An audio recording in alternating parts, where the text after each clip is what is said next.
நம்ம திருவள்ளூர் மாவட்ட செய்திகள்.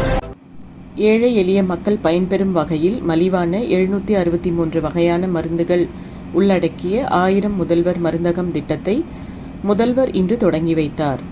தமிழகத்தின் அனைத்து பகுதிகளிலும் அமைச்சர்கள், சட்டமன்ற உறுப்பினர்கள் தங்கள் பகுதிகளில் புதிதாக அமைக்கப்பட்டுள்ள முதல்வர் மருந்தகங்களை திறந்து வைத்தனர். இதேபோல் திருவள்ளூரில் நகராட்சி அலுவலகம் அருகாமையில் முதல்வர் மருந்தகத்தை அமைச்சர் திருநாசர் திறந்து வைத்தார். அதேபோன்று மாவட்டம் முழுவதும் 34 இடங்களில் மக்கள் பயன்பெறும் வகையில் முதல்வர் மருந்தகம் திறந்து வைக்கப்பட்டது.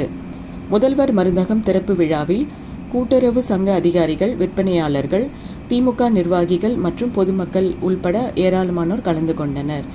செய்தியாளர் மாறன்.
இது போன்ற செய்திகளை காண எங்கள் சேனலை லைக் பண்ணுங்க, ஷேர் பண்ணுங்க, சப்ஸ்கிரைப் பண்ணுங்க.